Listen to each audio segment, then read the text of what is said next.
Hi, I'm Ashley and this is CajunAsh Talks, and today is Top 5 Wednesday. Top 5 Wednesday is brought to you by Samantha with Thoughts on Tomes, and I'm going to link her video down at the bottom. The topic is hard topics, so it's going to be 5 books that deal with kind of hard topics. Let's get started. My first book is Me Before You by Jojo Moyes. This is a very popular book right now. It's actually going to be a movie shortly, and my advice is do not watch the movie trailer or read the blurb on the back of the book. If you have not read this book yet, there will be spoilers. The book follows a guy named Will, and he is an adventure-seeking, thrill-seeking kind of guy, and after an accident is left a quadriplegic, and his family hires Lou, a young lady in town, to be his caregiver. And that's probably all I'm going to say, but it is a really good read, and it definitely deals with some hard topics, and I'm not even going to tell you what because spoilers.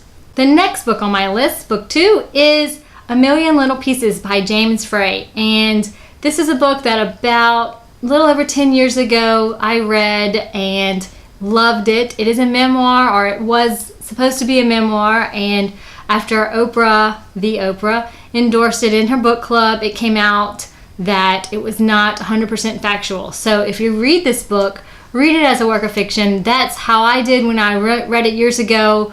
It deals with addiction. James is, he admits that he's a 10-year alcoholic and 4 years crack addict, and he recounts in very gritty detail lots of stories about his addiction, and it is a really good book and a fabulous read, and it's a really hard one to get through. There were definitely pages where I did not think I was going to be able to finish reading certain sections of that book. It was pretty difficult to read.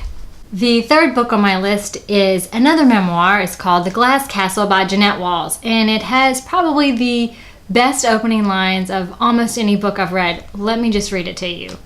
I was sitting in a taxi wondering if I had overdressed for the evening when I looked out the window and saw Mom rooting through a dumpster.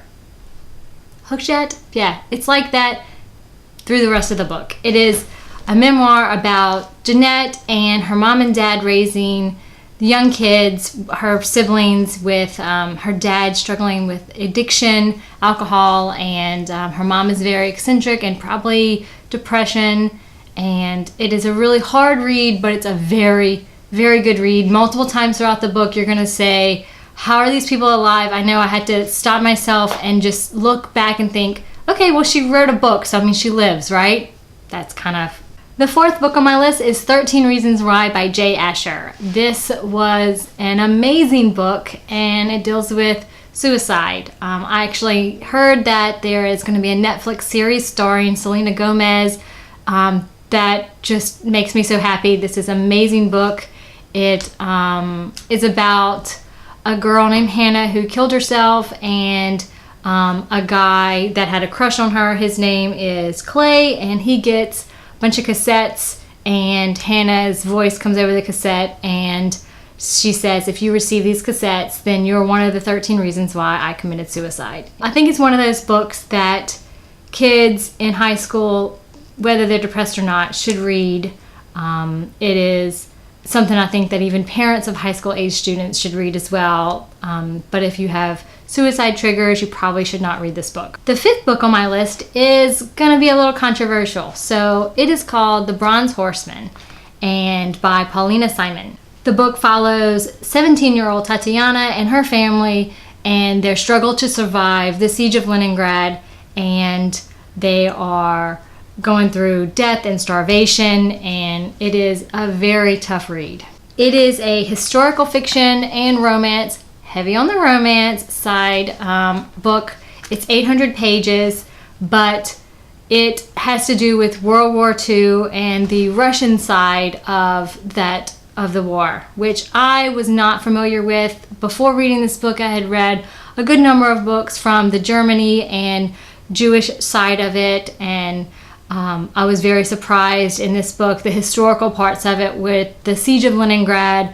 It definitely made me want to go look up about this historic event, and did not realize that 3.5 million people died in the city, Russians, and And so it was just something that I had never read about in a book. It is a very tough read. So that was my Top 5 Wednesday hard reads. You can find more Top 5 Wednesday topics in the Goodreads group, and I'm going to link it below. And the Goodreads group is hosted by Samantha at Thoughts on Tomes, so I'm going to also link her video down below. But if you like what you saw today, please click subscribe. And if you have any questions or comments about any of the books that I talked about, you can leave me a comment and I'll answer. Thanks, bye.